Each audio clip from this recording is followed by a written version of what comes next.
So what do you think of Ripper DD? Oh, he is the bomb. Faux shizzle, he be giving out them dubs. Thug life. Welcome aboard the Grozovoi, the Kraken Maker. And now, here is Captain Ripper.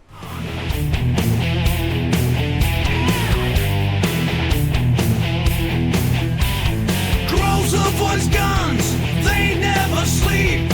Shells rain down, the damage runs deep. Faster reload, thunder at sea. Fear the storm, she's Soviet fury.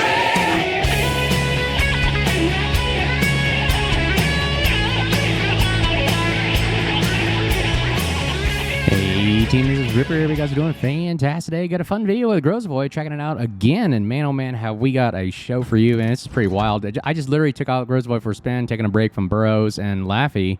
And man, this thing is still powerful. I'm telling you, with the recent buff that it got lately, it is still a powerhouse, especially with this long-range build. I'm trying a lot of these destroyers with these long-range builds.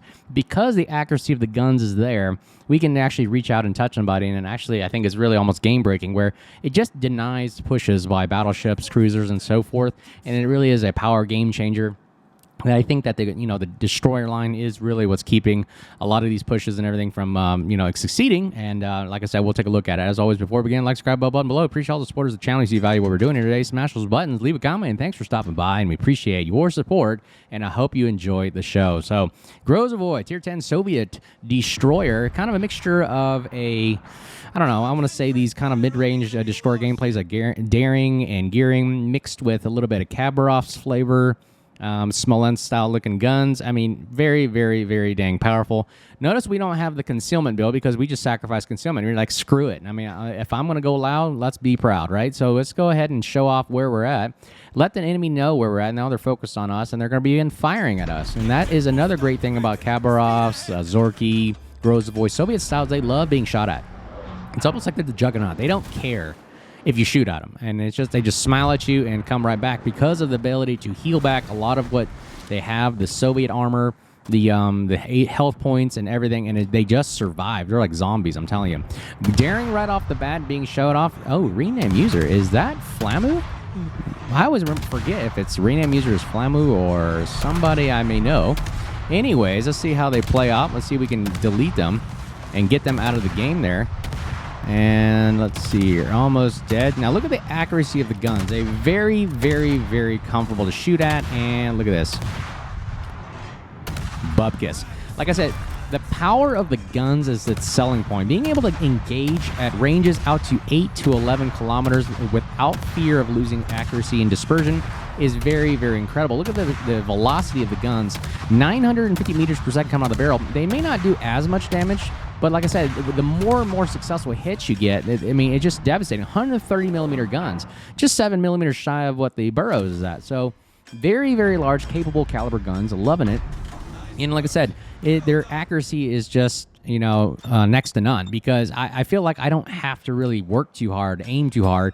Just connect, and it's very, very dang strong. Eliminating one destroyer off the flank is very, very strong and powerful. As a good destroyer player, you want to be able to do that. Get that first blood. I mean, if you can knock out the first destroyer right off the bat, you've already succeeded in majority of your gameplay role as a destroyer player, because, like I said, the destroyer is the backbone of the game. And if you can eliminate that player right off the bat, you pluck out the eyes and ears of the enemy team, and already their morale is down, but also their ability to be effective and efficient is really just knocked out, because, like I said, destroyer gameplay is pretty much like 75% of the game. After that, I mean, if you lose all your destroyers, you got nobody capping, nobody spotting, nobody torping. People can just all of a sudden run amok on your battleships. The odds of you winning go down drastically if you lose your destroyers. And like I've always said, that it is the backbone key gameplay, and it also gives you a very, very good boost in morale. Notice that my battleships are actually pushing up, while the enemy battleships are running away or sitting in the back. It's something about it. I mean, battleship players just go dumb as soon as they lose their destroyers. It's almost like they have no idea what they're doing. They're afraid to die, even though they have so much HP pools and whatever,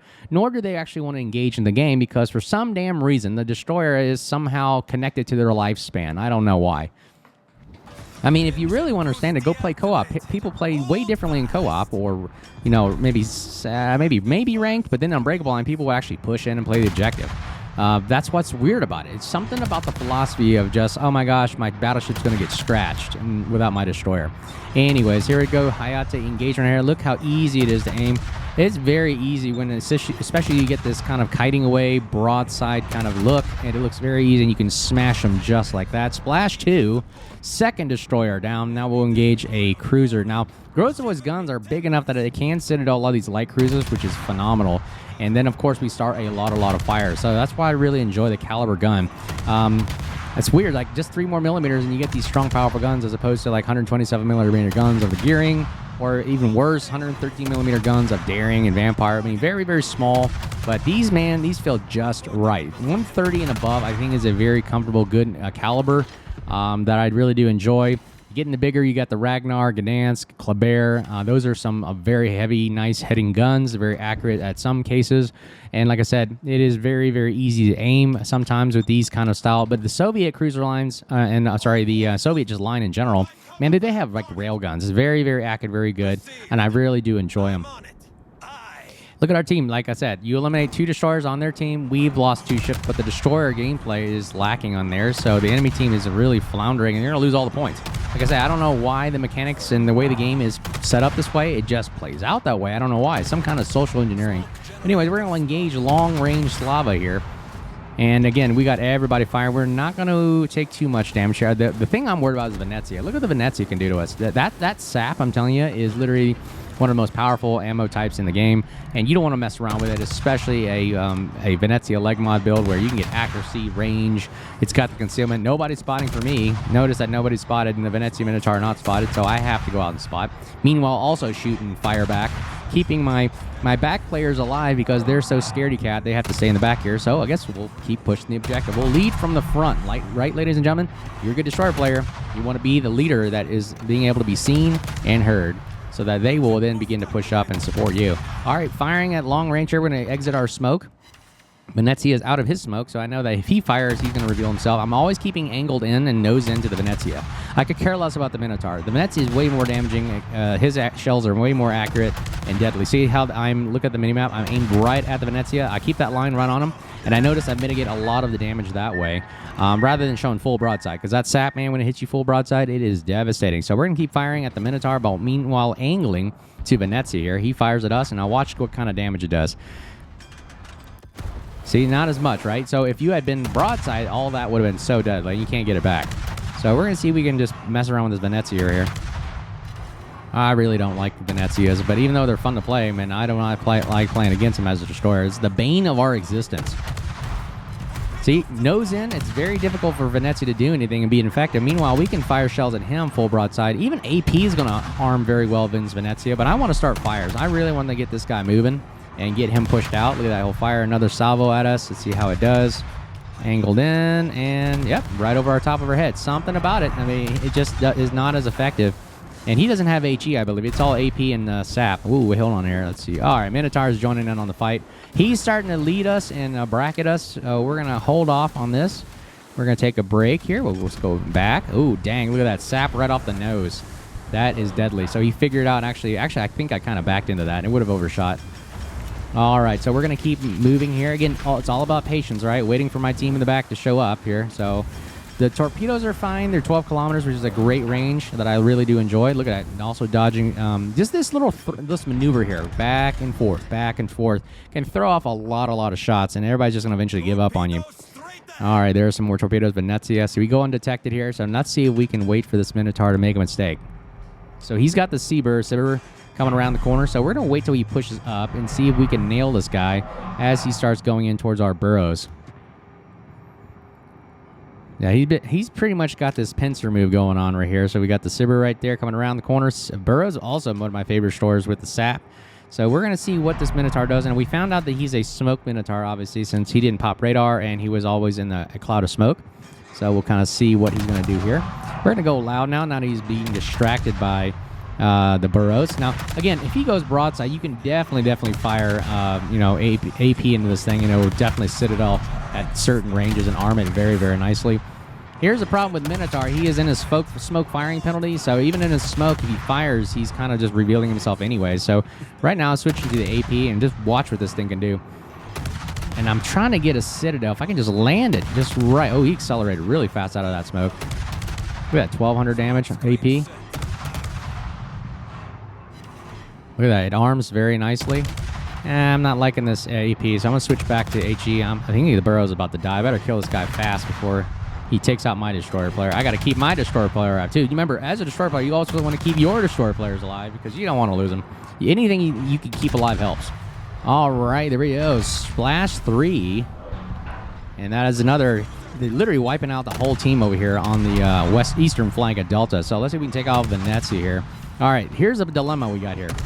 He's got a lot of guns facing us, so we're gonna have to stay nose in.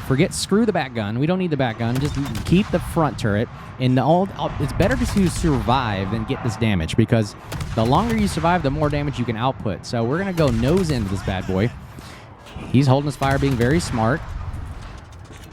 All right, I got the torpedoes. That's a last resort. But again, if I show my broadside to launch this torpedo, I'm gonna expose too much damage. So I'd rather just back up and go mano a mano just with the front turrets. Let's see how this actually plays out. Again, it's all about being patient, okay? Because you don't want to screw this up. All right, he's at 4,700. I could do this. Let's see how the AP arms on this bad boy. Oh, it's ricocheting too much. Bad angles. Okay, he is smart. He's actually angling in. So he knows that, okay, going full broadside to a Grozovoi, bad idea. But let's go switch into HE. Torpedoes are coming in. This is while slim profile is great. Those torpedoes would have knocked this out. And we're just keep firing. He spotted himself by firing, and there it is.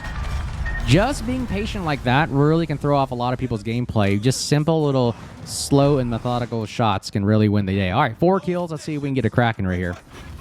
All right, see Sieber's going down. Let's see if we can fire at him. Again, look at these ranges. 13 kilometers, not a big deal. Oh, that should have been our Kraken right there. Okay, no worries. All right, let's see if we can take out this Rhode Island. Full health almost, Rhode Island. I don't know what the heck you're doing the whole game. Not doing a service to your team there with 71,000 HP in the back. And just look at this devastating firepower. It's just, even the Rhode Island can't survive this. All right, we're going to slam on the brakes right there. Let the shots go right by. That's a Top Gun reference right there if you didn't know. Slam on the brakes, we'll fly right by. All right, so let's see if we can... Okay, his guns are not focusing. Now we can start angling towards him now. And again, anything closer than 11 to 10 is going to be very accurate for the Rhode Island because he's got some pretty dang accurate guns. So we're going to keep our distance and make sure we mitigate as much damage as possible. Meanwhile, we're continuously firing and putting the pressure on, hitting as many fires as possible. Like I said, the Grozovoi guns are incredible at starting fires. They really like to attach and latch, and they're easy to really aim. Like I said, look at 9% fire chance, which is really good. It can be better, obviously, but 9 with the amount of firepower we're dealing out here, 9 DPM. 9% fire chance with the DPM we got right here, 11.6 kilometers. He fires again. We're going to slam on the brakes.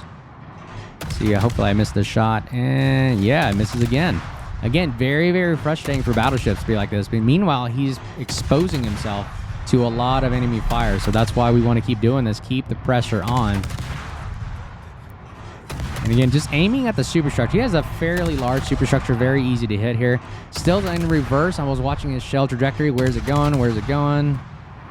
Ooh, he actually lands one little shell. That's not bad. All right, now we're going to start changing our direction here. Notice, again, you can just change the direction 14 knots back and forth, plus or minus 14 knots. Really can keep a player guessing, and they're not really sure. The good players actually fire one barrel at a time, or one turret at a time, and I find that actually works pretty well. Still in reverse here, and see if this connects.